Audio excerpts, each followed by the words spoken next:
कई बार अनजाने में और स्वार्थवश इंसान को ऐसे कर्म करने पड़ते हैं जिसका पछतावा उन्हें जीवन भर रहता है। लालच और स्वार्थ से भरे कर्म आपको थोड़ी देर के लिए फायदा पहुंचाएंगे, लेकिन ऐसे कर्म करने के कुछ समय बाद आपका मन बोझिल महसूस करने लगता है।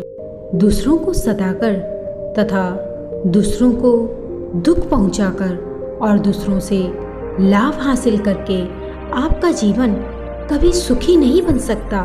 सुखी रहने के लिए यह जरूरी है कि दूसरों को सुख पहुंचाया जाए, क्योंकि जिस प्रकार से हम कर्म करते हैं वही कर्म लौटकर वापस हमारी जिंदगी में आते हैं। सभी शिष्य अपने गुरु के इस उपदेश को बड़े ही ध्यानपूर्वक सुन रहे थे। तभी एक शिष्य ने खड़े होकर अपने गुरु से सवाल किया कि गुरुदेव, हमारे आश्रम में बहुत सारे मच्छर हैं। जब हम रात में सोने की कोशिश करते हैं तो यही मच्छर हमें परेशान करते रहते हैं और मजबूरी बस हमें इन्हें मारना ही पड़ता है। उसी प्रकार एक किसान को अपनी फसल की देखभाल करने के लिए उसे जानवरों से बचाना ही पड़ता है। ठीक उसी प्रकार एक सेठ को अपने नौकरों से काम लेने के लिए उन्हें कभी कभी डांट फटकार लगानी ही पड़ती है, जिससे उनका मन दुखी भी होता है। तो मैं आपसे पूछना चाहता हूँ कि अच्छा कर्म और बुरा कर्म क्या होता है?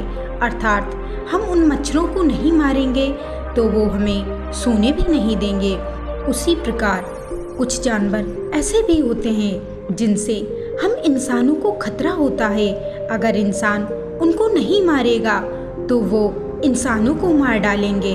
तब गुरु ने मुस्कुराते हुए एक पेड़ की ओर इशारा करते हुए कहा, इस पेड़ को ध्यान से देखो। उस पेड़ पर बहुत से कांटे थे और गुरु ने कहा कि अब मुझे बताओ कि तुम्हें इस पेड़ में क्या दिखाई दे रहा है। तब एक शिष्य ने कहा, गुरुदेव, मुझे तो सिर्फ एक लंबा पेड़ ही दिखाई दे रहा है। दूसरे ने कहा, गुरुदेव, इस पर बहुत स्वादिष्ट फल लगे हैं। तीसरे ने कहा, गुरुदेव, पेड़ की छाया बहुत अच्छी है। और एक और शिष्य ने बिल्कुल ही अलग जवाब दिया, कहा, गुरुदेव, इस पेड़ की लकड़ी बहुत महंगी है, बाजार में इसका बहुत अच्छा भाव मिलेगा। तब गुरु ने कहा कि मान लीजिए एक लकड़हारा जंगल में इस पेड़ की लकड़ी को काटने के लिए जाता है और उसे एक कांटा लग जाता है, तो क्या इस पेड़ ने कोई गलती की है? क्या इस पेड़ का कोई बुरा कर्म कहलाएगा? गुरु ने सभी शिष्यों को समझाते हुए कहा, प्रकृति ने इन पेड़ पौधों को भी ताकत देती है। खुद की रक्षा करने के लिए ये कांटे इस पेड़ पर इसीलिए उगे हुए होते हैं ताकि ये अपनी रक्षा कर सकें, और रक्षा करते हुए ये किसी को हानि भी पहुंचा देते हैं। तो वो बुरा कर्म कैसे हो सकता है? क्योंकि इसका सर्वप्रथम कर्तव्य यही है कि ये पहले खुद की रक्षा करे, क्योंकि अगर ये खुद की रक्षा करेगा तभी तो दूसरों को फल प्रदान कर पाएगा। इसलिए खुद की रक्षा के लिए किया गया कर्म कभी बुरा कर्म नहीं होता। गुरु ने कहा कि जीवन एक द्वंद्व है, यहाँ पर अच्छा कर्म और बुरा कर्म इतना साफ साफ नहीं दिखाई देता कि अच्छा कर्म क्या है और बुरा कर्म क्या है। तुम्हें अपनी तर्क शक्ति का इस्तेमाल करके अपने कर्मों को पहचानना होगा। जब हम किसी हिरण को शेर का निवाला बनते हुए देखते हैं तो हमारे अंदर बहुत ही करुणा उमड़ती है और उस शेर के प्रति हमारे मन में नफरत पैदा हो जाती है। लेकिन समझने की बात तो यह है कि शेर का शिकार तो हिरन ही है। अगर वह हिरन का शिकार नहीं करेगा तो भूख से मारा जाएगा, तो इसमें शेर गलत कैसे हो सकता है? सुनो, प्रकृति के कुछ खास नियम और कानून है और उसी के हिसाब से ये समस्त संसार चलता है। अहिंसा परमो धर्म, ये बात शास्त्रों में भी लिखी है। दोस्तों, हम सब जानते हैं अहिंसा सबसे बड़ा धर्म है, परंतु जब बात आपकी सुरक्षा की आती है तब आपको अपनी अहिंसा को त्यागना ही पड़ेगा, अन्यथा आप मारे जाओगे। अगर वहाँ पर भी आप अहिंसक ही बने रहोगे तो आप कायर कहलाओगे। शिष्य ने सवाल किया, गुरुदेव, तो क्या मांस खाना सही है? क्योंकि मांस भी तो हम अपनी भूख मिटाने के लिए खाते हैं, और अगर हम अपनी भूख नहीं मिटाएंगे तो हम तो मारे जाएंगे। तो इस प्रकार तो मांस खाना सही हुआ।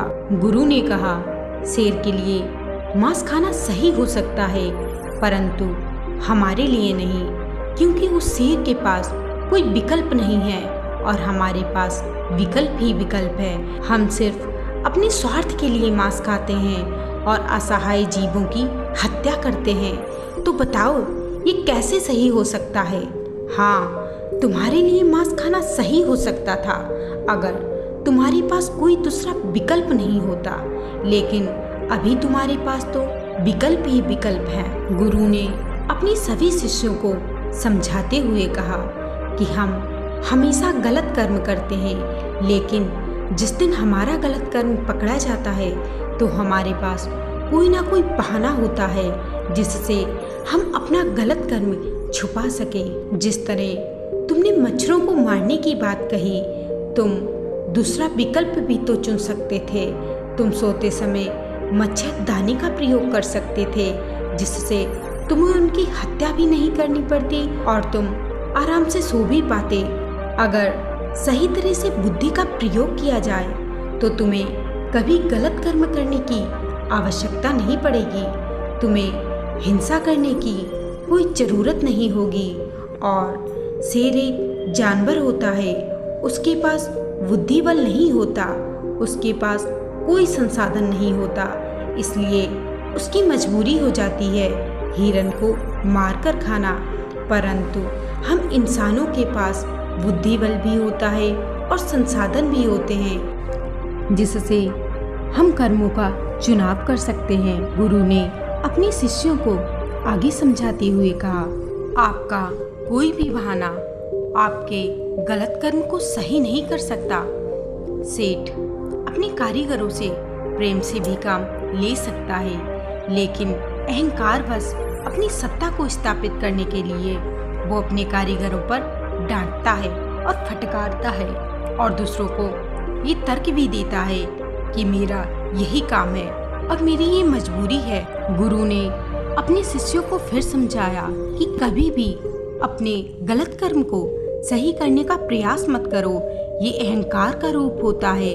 आपका अहंकार ही गलत कर्म को सही साबित करना चाहता है। वो सोचता है मैं कैसे गलत हो सकता हूँ, और यहीं पर आप अपने अहंकार को बढ़ावा देते चले जाते हो। अगर कोई गलती हुई हो तो उसे स्वीकार करो।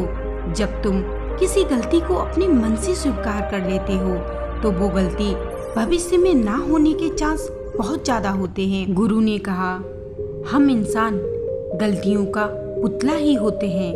अगर इंसान गलती नहीं करेगा तो इसका विकास कैसे होगा? गलतियाँ करना ठीक है, अगर एक बार कोई एक गलती हो गई हो तो माफ किया जा सकता है, लेकिन बार बार कोई एक ही गलती कर रहा है तो वो आदमी मूर्ख होता है। गलती करो, परंतु हर बार नई गलती करो और अपनी पुरानी गलती से कुछ ना कुछ सीखो और उसी से तुम्हारा विकास हो सकता है।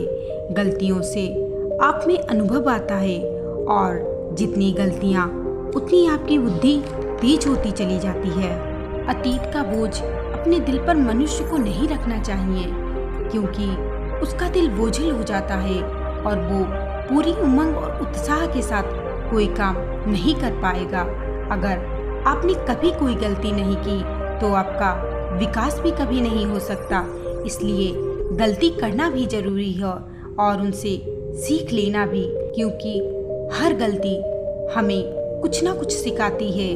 कर्मों के बारे में सही ज्ञान होने पर हम अपनी जिंदगी को और बेहतर ढंग से जी सकते हैं, तथा बेहतर ढंग से जीने के लिए हमें अपनी बुद्धि का इस्तेमाल सीखना होगा। असल दुनिया में सब कुछ इतना साफ साफ नहीं होता, हम निर्णय नहीं कर पाते हैं। हमारे पूरे जीवन में अगर कुछ करने योग्य होता है तो वो है सही कर्म, जिनसे हम अपना जीवन बेहतर बना सकते हैं। और एक अच्छा जीवन व्यतीत कर सकते हैं। दोस्तों, आपको ये स्टोरी कैसी लगी? अगर अच्छी लगी हो तो लाइक और सब्सक्राइब करके ज़रूर ही बताइएगा। दोस्तों, अगर आपको किसी और न्यू टॉपिक पर वीडियो चाहिए तो मुझे कमेंट सेक्शन में लिख के ज़रूर बताएं। तब तक के लिए जय हिंद।